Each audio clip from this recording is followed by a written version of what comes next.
हाय। इस वीडियो में हम पढ़ेंगे the Punjab municipal act 1911 and Punjab municipal corporation act 1976।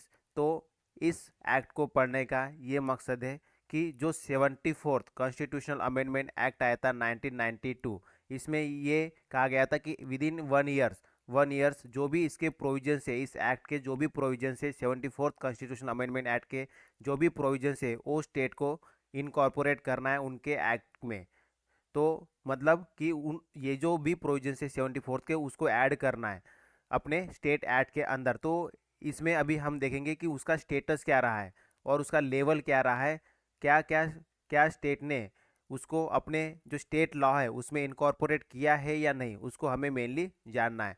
तो देखिए, पंजाब ने सबसे पहले एक लीगलाइज स्टेटस देने की बात की थी अर्बन लोकल सेल्फ गवर्नमेंट को इन अर्ली 20th सेंचुरी में, जिसमें इन्होंने mainly municipal Punjab municipal act लेके आए 1911 and Punjab municipal corporation act 1976। ये दो एक्ट लेके आए पंजाब गवर्नमेंट ने, किस लिए? For giving the legalize status देने के लिए अर्बन लोकल सेल्फ गवर्नमेंट को अर्ली 20th सेंचुरी में ये दो एक्ट लेके आए। फिर जब 1992 में 74th कॉन्स्टिट्यूशन अमेंडमेंट एक्ट आता है, तो फिर ये क्या करता है, ये फिर उसको अमेंड करता है। ये जो पंजाब म्यूनिसिपल कॉरपोरेशन एक्ट है 1976, इसको अमेंड करता है और जो प्रोविजंस है 74th कॉन्स्टिट्यूशनल अमेंडमेंट एक्ट के जो प्रोविजंस है वो इसके अंदर इनकॉर्पोरेट मतलब ऐड करने की कोशिश करता है उस, ठीक है।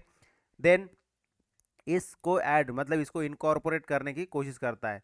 तो इसका मकसद क्या है? इसका मकसद ये है कि जो अर्बन लोकल गवर्नमेंट है उसको ऑटोनॉमी प्रोवाइड करना।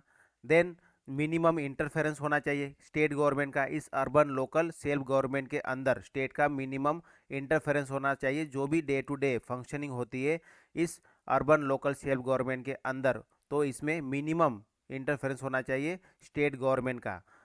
देन क्या होता है, ये जो इनकॉर्पोरेट किया गया था 1994 के अंदर, ओके, ये जो 74th कॉन्स्टिट्यूशन अमेंडमेंट एक्ट के जो प्रोविजंस ऐड करने की कोशिश किया गया था, इनकॉर्पोरेट करने की कोशिश किया गया था, इससे मेनली जो जो मेनली जैसे डिवॉल्यूशन ऑफ पावर हो गया, ऑटोनॉमी, ये सभी फंड प्रोवाइड करना ये डेमोक्रेटिक मैनर में, ये सभी चीज़ें मेनली मकसद था ये इनकॉर्पोरेट करने का इस पंजाब म्यूनिसिपल कॉरपोरेशन एक्ट 1976 के अंदर। इस 74th कॉन्स्टिट्यूशनल अमेंडमेंट एक्ट के प्रोविज़न को इनकॉर्पोरेट करने का मकसद ये था कि पावर का डिवॉल्यूशन हो, मतलब ऑटोनॉमी हो, जो अर्बन लोकल सेल्फ गवर्नमेंट है उनके पास ऑटोनॉमी हो, उनके पास फंड हो, डेवलपमेंट के लिए फंड हो, और वहाँ पे जो भी फंक्शन हो वो पूरा डेमोक्रेटिक मैनर में फंक्शन हो। लेकिन ये फुल्ली मतलब पूरी तरह से क्या हुआ, ये पूरी तरह से इम्प्लीमेंट नहीं हो पाया, पार्टली फुलफिल हो पाया ये।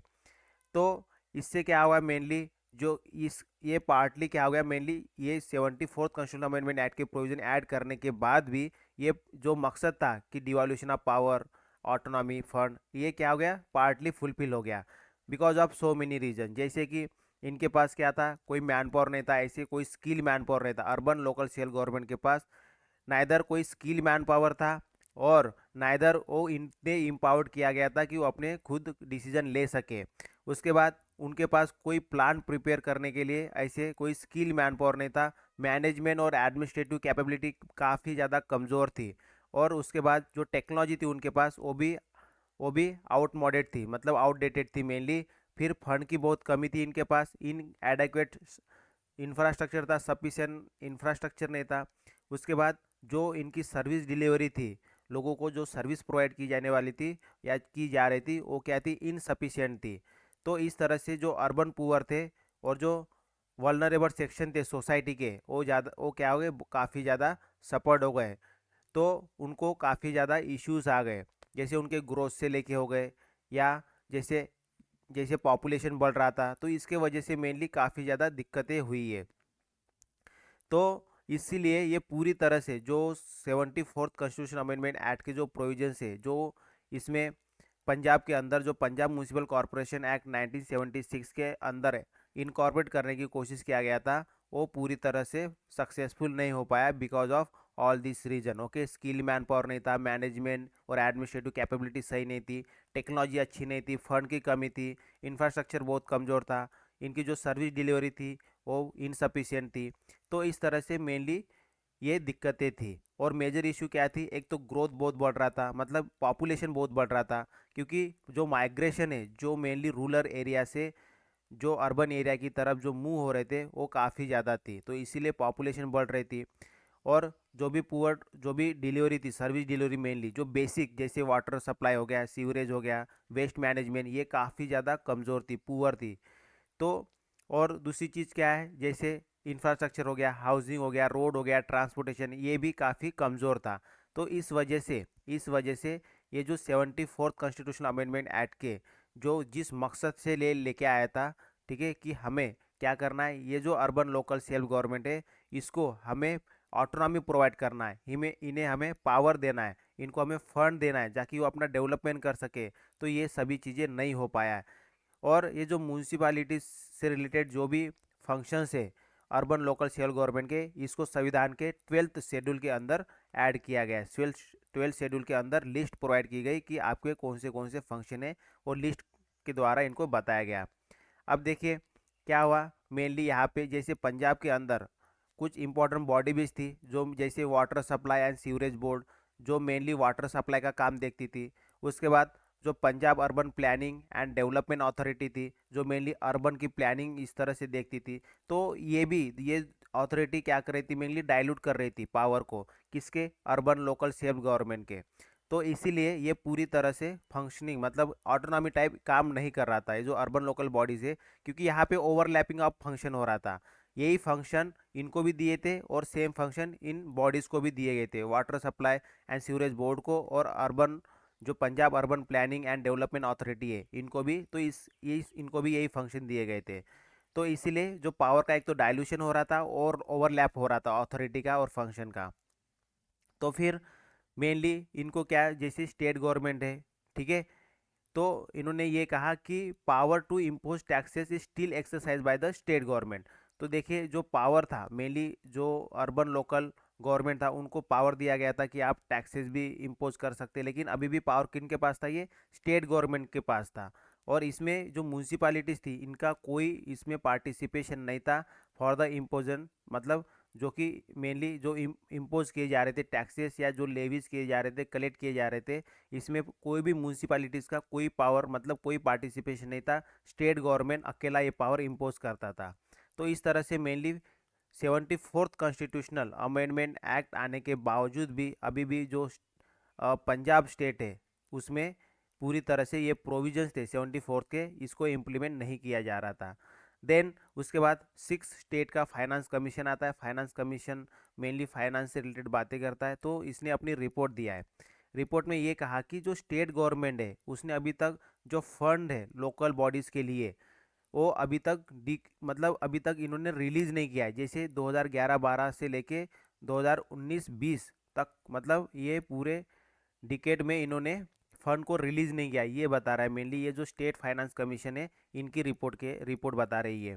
और उसके बाद जो ग्रांट रिकमेंड किया गया था इस 6 फाइनेंस मतलब ये 14 फाइनेंस कमीशन द्वारा जो ग्रांट, ओके, जो पैसा रिकमेंड किया गया था कि आपको अर्बन लोकल बॉडीज़ के लिए इतना पैसा देना है, वो पैसा भी रिलीज़ नहीं हुआ था।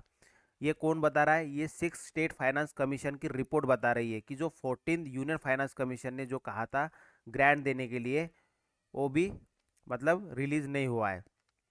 तो इससे और दूसरी चीज़, जो भी चीज़ें मिलती है वो पार्शली मिल रही है इनको। जो अर्बन लोकल जो गवर्नमेंट है इनको जो भी चीज़ें दे दे रहा है स्टेट गवर्नमेंट, वो भी कैसे दे रहा है, पार्शली दे रहा है। और डिले डिले मतलब टाइमली नहीं प्रोवाइड किया जा रहा है, जिसके वजह से मेनली अभी भी जो अर्बन लोकल गवर्नमेंट है वो पूरी तरह से ऑटोनॉमस नहीं हो पाया।